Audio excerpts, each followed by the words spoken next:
Black people suffer the most compared to palm coloreds. And on top of the suffering that black people endure, palm coloreds still profit off that suffering through a phenomenon known as black outrage. It's a tactic that diverts attention from the suffering of marginalized communities, black communities to be specific, uses the energy of that suffering and directs it to bring awareness to a product or an ad campaign. It is something that palm coloreds use a lot in marketing. It is a marketing tactic to be specific. And perhaps that's the reason why palm coloreds are always watching what is happening in the black community.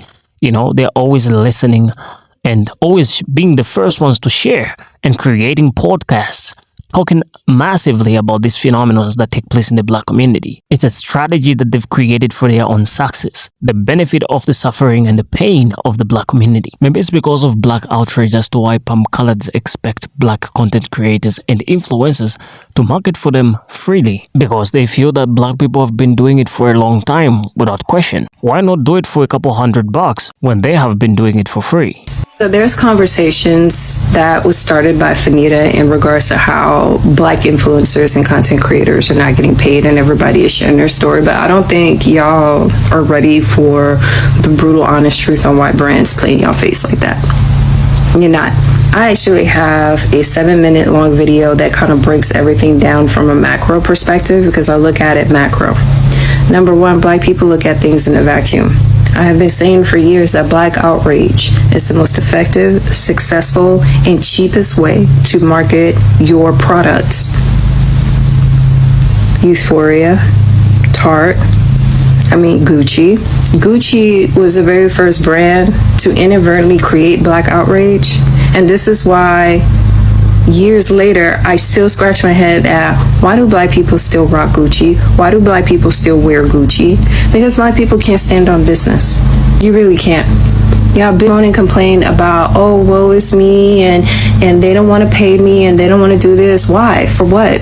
It is easier, cheaper, and more effective to piss y'all off, for y'all to run to your audience, talk about how said brand pissed you off, and your non-black followers are going to see the brand, and then they're going to purchase from that brand.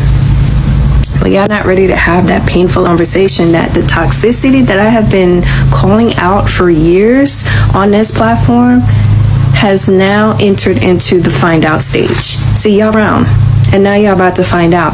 And is it fucked up? Yes. Is it as hell? Yes. But at the end of the day, those businesses have a bottom line to meet. Those businesses have money to make. And if it comes at the expense of being racially tone deaf or racist, i.e. Tarte, oh well, because guess what?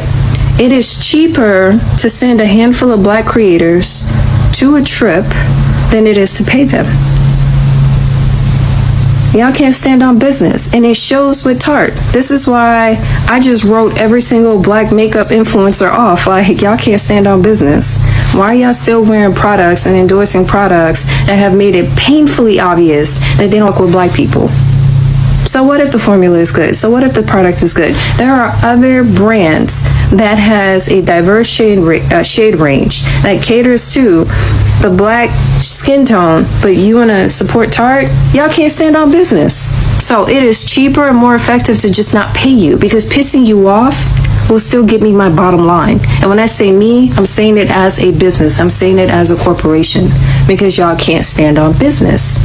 And that is the painful mirror that is shined in front of you. Y'all can get mad all you want, but guess what? Black outrage is still the #1 most effective marketing tool, and they don't have to pay you. I'm not even an influencer. I'm anti-influencer. I will not endorse a brand of any type. Even brands that I enjoy and I've been using for years and I am loyal to, I will never endorse it on my page, period, point blank. Because unless I'm getting paid, it's not happening. How is it that brands have to pay just to be featured on a television show, whether it's scripted or non-scripted, but y'all sit there and promote it organically on your platform? Make it make sense.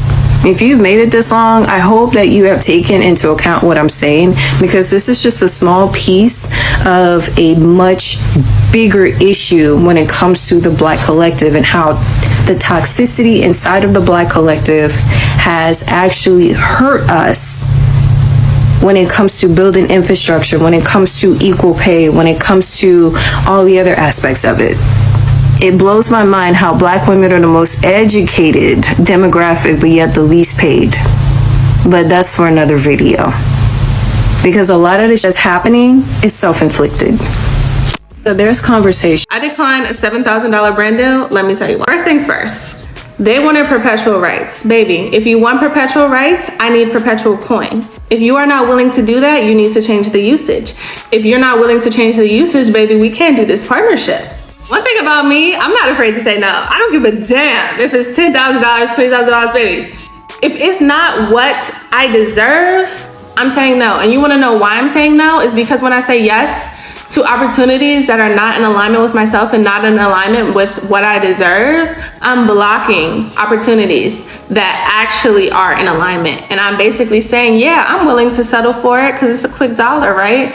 No. I'm not doing that anymore, and you shouldn't either. If you're a Black creator and you're watching this, raise your rates, because I know they're already too low. You need to be charging for usage, exclusivity, whitelisting, all that. Please start charging if you haven't been. It's on us to say no, and it's on us to ask for more. So yeah, that's the story of why I declined. Something that I have always noticed when it comes to certain Black creators is when they get called out for selling out their morals, their integrity, or their values, they always lead with, well, the check cleared, at least I got my bag. You're just jealous because I'm making X, Y, and Z figures.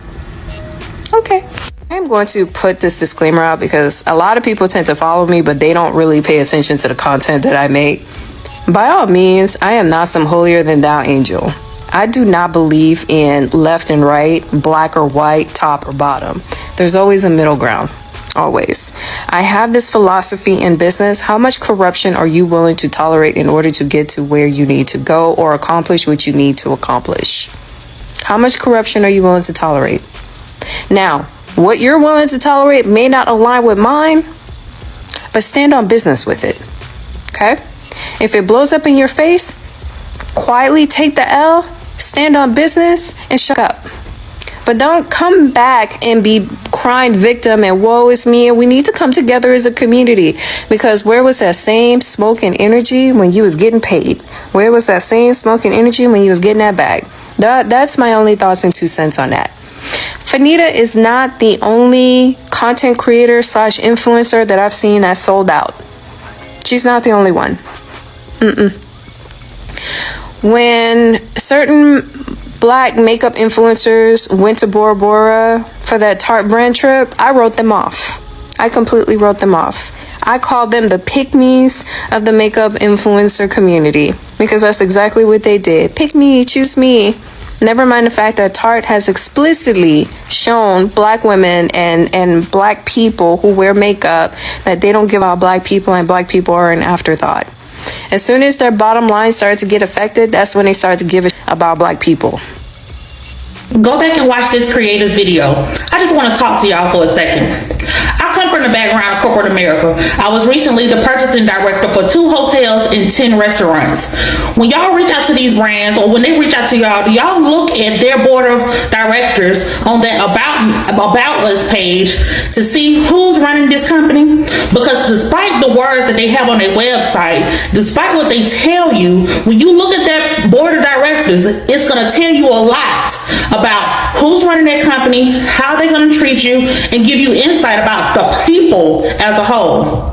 White people don't have the DNA that we have as far as it comes to the innate ability to sincerely care about people and treat people fairly regardless of their skin color. They don't have it. They also believe that they were born into the land of milk and flowing honey. So Black people, we know struggle. We are struggle. We fight to get out of struggle. They don't have that.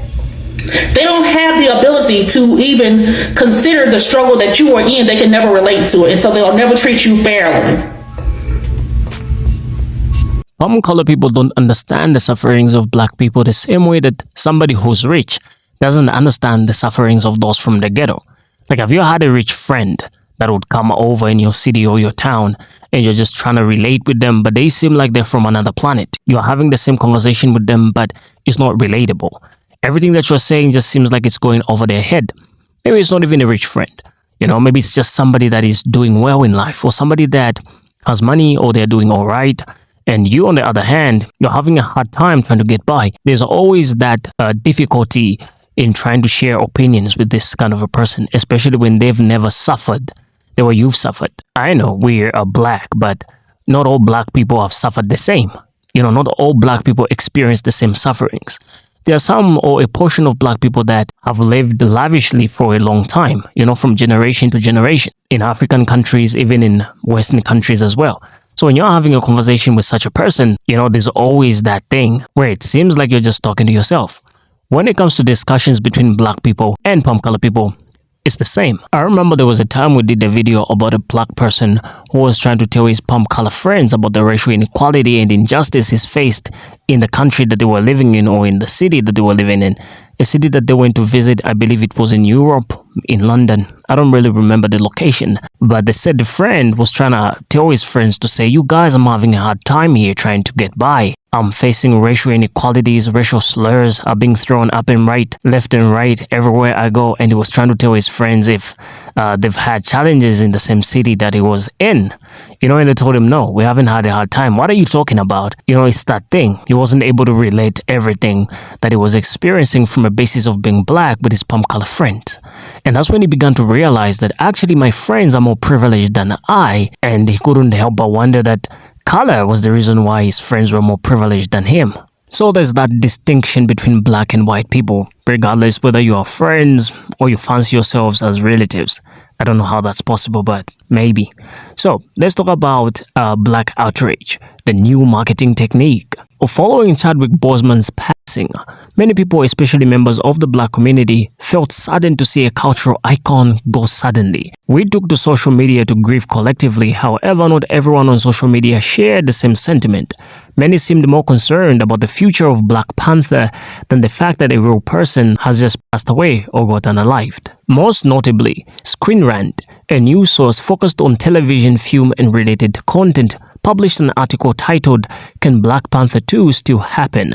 Marvel's Options Without Chadwick Boseman, within an hour of the announcement of his passing. Many immediately called the publication out for being insensitive in using its platform to speculate about the future of a fictional character rather than to send condolences to Chadwick Boseman's loved ones. Screen Rant later took down the article and issued an apology for the speculative piece. Alright, so this was after an hour of Chadwick Boseman's unaliving. So this news article published an article asking whether the future of the Black Panther was gonna be certain after the main character's passing. Screen Rant's article was not only a ill-timed post about Chadwick Boseman's passing, many social media users reposted his last social media post in which he expressed his support for Joe Biden's pick of Kamala Harris for vice president and implored others to vote for the Biden-Harris ticket. While there is no harm in encouraging people to vote for a particular candidate, it's in poor form to politicize someone's unaliving in such a way. Many of the people who used this final post in that way, however, did not apologize for their choices despite receiving immense backlash. So one such person that shared was Jake Tapper. He just wrote, yes, at Kamala Harris. Oh yeah, so this was just the share of Chadwick Boseman's Twitter post. So you see how the suffering of black people in the black community was used to promote a candidate. Simply because Chadwick Boseman was supporting Kamala Harris. People tried to use the pain of his unaliving to get engagement on Twitter because his unaliving was the thing that was trending. Most of the outrage came from black people who are tired of black unaliving being used as a political tactic to further someone else's agenda.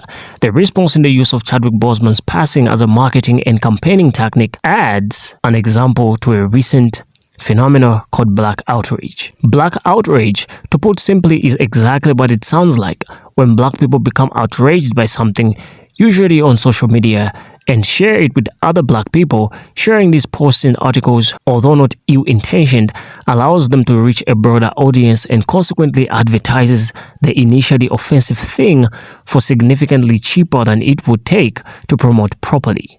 Although the idea of black outrage is nothing new, using it as a marketing technique is a somewhat recent development as a result of the growth of social media. And I believe it's as a result of the implications of black outrage that palm-coloreds feel entitled to use social media influencers from the black community to market for free or at a cheaper price compared to palm-color influencers.